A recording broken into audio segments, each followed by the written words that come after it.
ከዓለማችን ምርጥ 8 ግዙፍ ስቴዲየሞች አንዱ ነው። በወንበር 87523 ተመልካቾችን ዘና አድርጎ መያዝ ይችላል። ይህ ደግሞ በላቲን አሜሪካ የሚስተካከለው እንዳይኖርም አድርጓል። ትላንት ለሶስተኛ ጊዜ የዓለም ዋንጫ የመክፈቻ ስነ ስርዓት ያስተናገደው ግዙፉ አዜቴካ ስታዲየም ሜክሲኮ ይህን ታሪካዊ ስቴዲየም ከገነባቸው 60 ዓመታት ተቆጥረዋል። ዛሬም ግን የትናንት ያክል አዲስ ነው። በምሽቱ የመክፈቻ ስነ ስርዓት ከ83000 በላይ ታዳሚያን ተገኝተውበታል። ሜክሲኮም ፔፕል ፒካዶ በተሰኘው ህብረ ቀለማዊ ትዕይንት ራሷን የገለጠችበት ምሽትም ሆኗል። ወትሮም ከዓለም ዋንጫው ጋር ተነጥላ የማትታየው ኮሎምቢያዊቷ አቀንቃኝና ዳንሰኛ ሻኪራ ከናይጄሪያዊው ራፐር ቦርና ቦይ ጋራ በጣምራ በጣሊያንኛ ቋንቋ የተሰራውን ዳይ ዳይ ስራቸውንም አቅርበዋል። እሷ ሌትስ ጎ ያለችው መክፈቻም ውበት ደፍቶበትም አምሽቷል።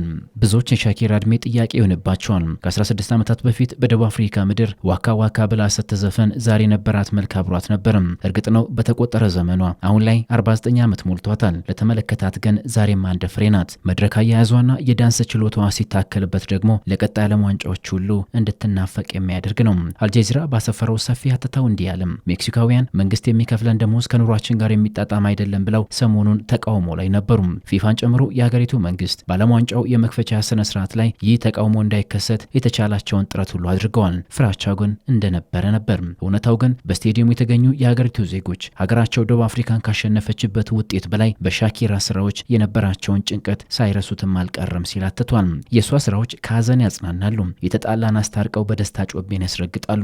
በቅርቡ ብራዚል ሪዮ ዴ ጄኔሮ ላይ በነበራት የሙዚቃ ድግስ ከ2 ሚሊዮን በላይ ወዳጆቿ ተገኝተው የዓለማችን የምንጊዜው ምርጡና ብዙ ታዳሚያን የተገኙበት ድግስም አድርገውላታል። በአንድ ወቅት የቀድሞ የትዳር አጋሯ ጄራርድ ፒኬ የእሷ ስራዎች ትርጉማቸው ጥልቅ የሆኑ የሁሉንም ህይወት የሚነኩ ናቸው ሲል መናገሩም ይታወሳል።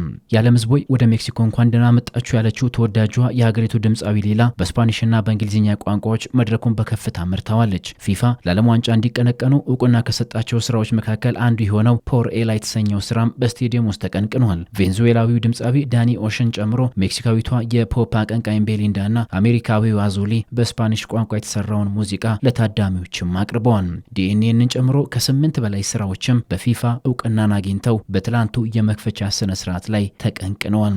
ደቡብ አፍሪካዊቷ አርቲስት ቲላና የግራሚ አዋርድ አሸናፊው ሜክሲካዊው አሌሃንድሮ ፈርናንዴዝ ለብሔራዊ ቡድናቸው የሀገራቸውን ብሔራዊ መዝሙር ዘምረውም የመክፈቻው ስነ ስርዓት ተጠናቋል።